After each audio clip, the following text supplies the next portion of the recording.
Welcome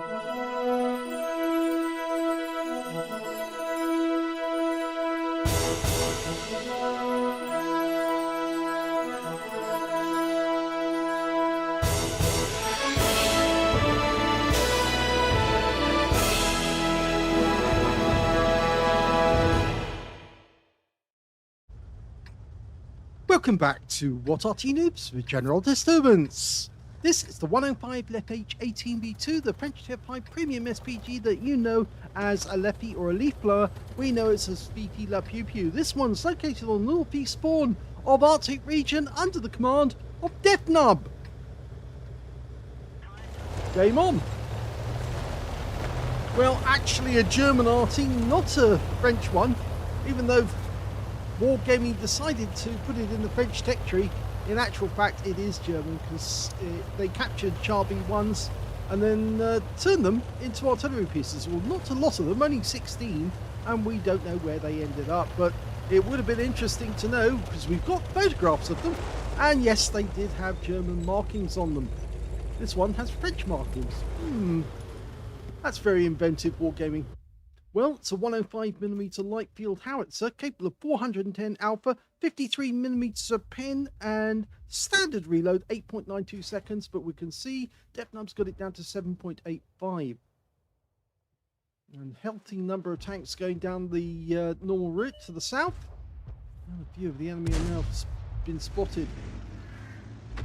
Tier 6 game with tier 5 tanks in it, so he's bottom tier, which gives him plenty of opportunity to get more hit points. Oh, and the first shot is a doozy because it hits the side of the Churchill 7 and stops him, but doesn't get us any stun or damage assist because, well, you can't get stun assist with a 105mm because, of course, it's not powerful enough, according to Wargaming. In fact, actually, a 105mm round is very powerful, and that's another direct hit. But you can get damage assist if you can track a vehicle and they take damage whilst you are tracked. He's getting hit after hit on this Churchill 7. He's probably getting very, very annoyed that he keeps getting hit, but then he knows what to do. All you have to do is burn the repair kit and move away from the spot as quickly as you can. Bounce out. Oh, yes, he gets another one. 84 hit points this time. At this rate, he might actually collect virtually all of the hit points from this Churchill 7, because it looks like his teammates aren't hitting this guy, but he's certainly whacking him every time. Another hit, one more, and he goes out the game and gets Deathnub his first kill. Rounds out. Yes, that's a kill. First kill of the game, and he basically tore that one apart bit by bit until it was wrecked. Okay, the other enemy are hugging the rock for dear life because they know full well if they go out a bit further, then Deathnub's going to have a go at them. In the meantime, though, on the west route, there are some enemy tanks in sight, including a Chappie and a Staghound. The Staghound's one of the new wheeled vehicles. Chappie is an American light tank. They make quite a few of those. And they make quite a few of the Staghound, actually. I would not be surprised to hear that Wargaming decided to put rockets on some of these vehicles because, yes, a lot of tanks did end up getting rockets mounted on top of them, which they then used to try and suppress enemy fire. They were usually used to try and scare the enemy into so that the tank could escape and run away. They weren't actually strictly used to damage the enemy, more just scare them. Of course, later on, oh, and that was a direct hit. Later on, some tanks actually did have missiles fitted on top of them so that they can actually attack enemy tanks that were much stronger than their own. What I'm thinking about here is the AMX-13, and if you saw that very fine video by the Tank Museum recently, then you'd know that they did actually fit 4 anti-tank missiles to the top of an AMX 13-ton, or 1375 actually, and they used that to accurately fire at virtually every tank. Well, it could destroy any tank that was actually in service at the time, including T-54s, T-55s, and even some of the more modern tanks such as T-62s, T-64s. I think I did mention that, didn't I? Yes. But it certainly was the AS-12, I think it was, the missile. very effective missile, and they had 4 of them. And as soon as they fired the missiles, they could then use the tank as a gun tank. Because the 75mm gun wasn't powerful in its own right to actually do a huge amount of damage. Of course, they did change a lot of that because the 75mm gun was bored out, and when they bored it out, they turned it into a 90mm gun, but a low pressure gun rather than the high pressure one, because of course the barrel being bored out couldn't actually take a high pressure 90mm round, but a low pressure 90mm could do almost as much damage. Okay, well, we've got a bit of a problem there because, yes, it's the Wargaming Battler system, which has a tendency to look upwards at the most awkward moment, so you don't actually see what's going on. I don't think they engineered it correctly, because that doesn't happen with the one you get on Watt Inspector. Okay, trying to get the Striv 74. He goes down, but he doesn't go to us. He actually gets taken out by the Stugtai Arsenal G. Now, we're 2 tanks short on the enemy at the moment, and we've got only an OI holding the South Pass. Our teammate in the Guerrillas moved into a very awkward position on the cat/mouse, which is that area of land that the little rise that runs up to that platform. T-67 probably can get an accurate hit, but we need to dial in. Rounds out. That was close, very close. Just needs to let it settle before he shoots. It's almost there. Now, rounds out. Yes, it did damage the tracks, but we're now in a desperate situation where there's only 4 left on our team, 2 RTs, 2 tank destroyers. The OI's gone down, which means that it won't be long before the enemy in the south start coming up. And now we've lost the Guerrilla as well. So it's not looking good for this battle. 3 left facing 6 of the enemy. We get a good hit on the KV-1. Makes him a 1-shot. And in fact, he has gone down. The Stug managed to get him in the end. Now we do have a Dicamax over to our right. There he is. He's not actually in the bushes, but the Stug here has actually been quite useful. Trouble is now we're so low on players, it's difficult to spot. And you can see Deathnub, knowing that he's got a 390-meter view range, it's better for him to be up in these bushes because he can see the enemy. Now, the enemy just lost their Stug to our Dicamax. We can hear the rumble of enemy Arty, and yeah, they're going after the Dicamax at the moment, who's just slightly off to our right. Artillery rounds. The enemy have got a Bishop and a Fifi, and we could just see the T-34 popped his nose up to see what was going on. But the reason he's staying down there for the moment is that he's very low on hit points. 1 shot could finish him off from either the Dicamax or from Deathnub. Deathnub's just spotted the T-67's changed position, but he's now 1 shot, and it's down to 3 versus 4. So it's looking a little bit better for them. Notice the Stug has actually gone up into the corner to see from the bushes to see if he can spot the enemy, and of course it gives him a wider arc of fire. Dicamax has made a bit of a mistake there. I think he's going after the T-34. Now this might not work out well because the Dicamax could get ambushed, and the Striv 74, well, 75mm gun, he could do a lot of damage. It's actually not a Striv 74, it's a T-34. So it could actually be a 57mm gun or the 76. But you can see the artillery fire is actually coming in at us. So we are being spotted. Or at least they've worked out where our shells are coming from. Oh dear, there's the T-34. He actually digged around. And the Dicamax finally managed to kill him, which now means that we've got 1 tank destroyed, the T-67, and 2 Arty against us, and we're now just Deathnub and the Stug. So Deathnub's going to have to do the spotting now. The Stug's come down. He's going down the west side, as we can see it there. It's actually the east side of the map. That T-67 could pick him off with 1 round though, because he's only 26 hit points. And there's the enemy Bishop. Oh, we spotted him, but he's going out. He's aiming. Okay, can we get a shot on target? Let it settle, let it settle. Rounds out. Kill shot! So that's 2 kills now for Deathnub. There's the T-67. Unfortunately, he did kill our Stug. Can we get another shot? Rounds out. And he gets the kill as well. So it's Arty versus Arty. And it's Fifi versus Fifi. The other Fifi on the enemy team's got 4 kills. Deathnub's got 3. So it's going to be down to who's the better Arty player in the end. Now, we don't know how far away the enemy Arty is, but he was getting accurate shots. So I suspect he's a lot closer than the other cap area. And at this moment, Deathnub is moving along, having a good scan to either side. Well, not to both sides, but having a good scan to see if he can spot the enemy. 390 meters the view range. Longest view range of all the Artys in the game. I've often supposed that the reason it's so high is because that gun position is actually very, very high off the ground. And that's why they can see further, because of course their crews are a lot higher. But Wargaming's obviously given that figure for a reason.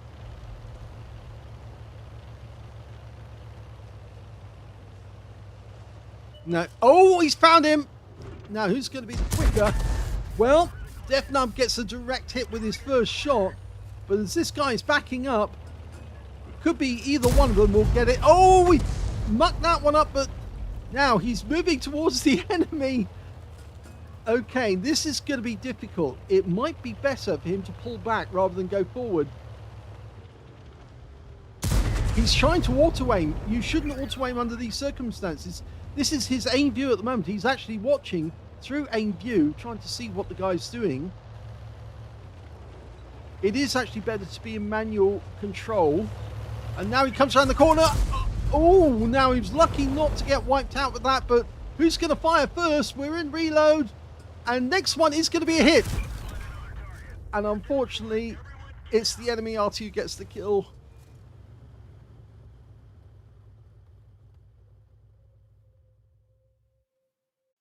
Here's the end of battle stats, and that was an ace tanker game for Deathnub in the 105 leFH18B2. He managed to get a bruiser medal for getting at least 5 critical hits. In fact, he got 15. And he also got the high caliber for dealing the most damage in that game. Overall, his win rate was 8,395. But sadly, it was a loss. And I think I can explain exactly what actually happened. I'm afraid that Deathnub selected to use an HE round, and the enemy Arty actually fired a heat round. Now, he fired just before Deathnub did. His shell hit Deathnub, did penetrate, but it got a low roll, which meant, of course, that he didn't kill Deathnub outright.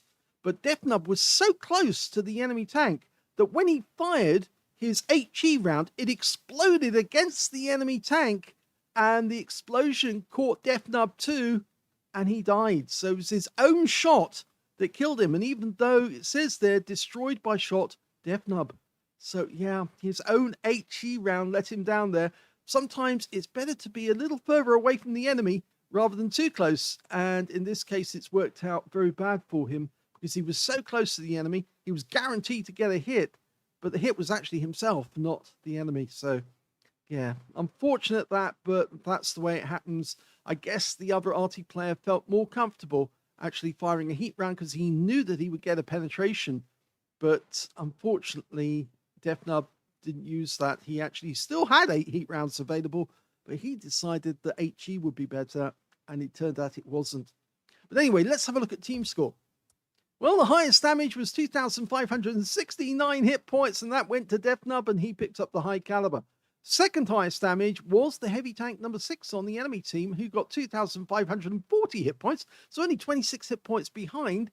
And in third place was the OI on our team with 2,035 hit points of damage. The enemy Arty actually did fairly well on his team because he was the second highest scorer, but you can see that we had 3 players on our team who were actually very, very good. And of course, Deathnub was the best of them, but he just got taken out by the selection of shells at the end of the game. When it came to kills, it was the enemy Fifi and their T67. Both got 4 kills apiece. They did very well. But of course, Deathnub did get that lovely kill shot on T67 after he took out our Stug. And 3 kills went to Deathnub, to the OI, and also to the Dicmax on our team in second place. And when it came to base XP, it was the heavy tank number 6 on the enemy team who came out on top with 1,029. He was the only one to get over 1,000 base in the game. His next highest scorer was the enemy Fifi, who managed 857, and just after that was Deathnub with 813. So he did very well. He got the top on damage, second on number of kills, and he actually picked up third when it came to base XP. He fired 34 rounds, so still had 16 rounds left at the end of the game, and 5 of those were the heat rounds. 19 direct hits on the enemy, 2 penetrating shots. Now, I suspect that one of those penetrating shots might actually be the enemy Fifi. It's not actually, surprisingly, the T67, who had very low hit points, 2 hit points, when he was taken out. That shell went straight through him. T67s are just very, very thin armor, which is designed to just basically keep the shell splinters, bullets, and machine gun bullets off, not to stop tank shells, which is why they're supposed to fire at a long range.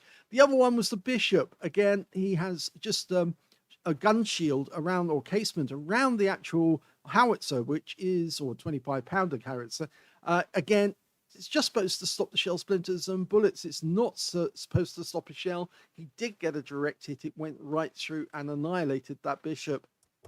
He also got 20 splashes on the enemy as well. 2,569 hit points, of which 2,443 were at more than 300 meters. The close range stuff was actually on the enemy Fifi.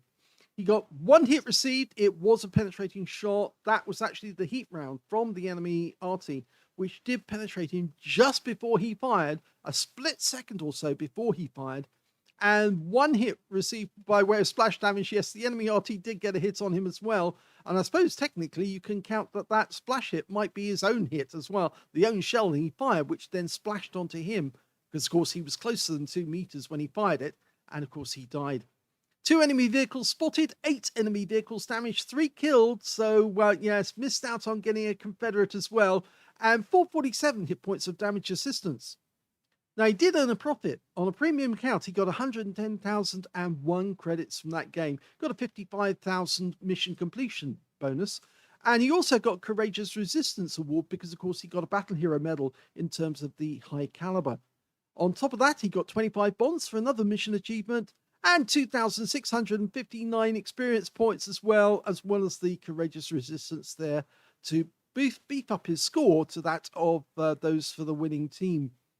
So, yeah, interesting battle. I think the one thing to learn about this is when you get close to the enemy at very close range with an HE round, it can actually have a detrimental effect upon your own tank.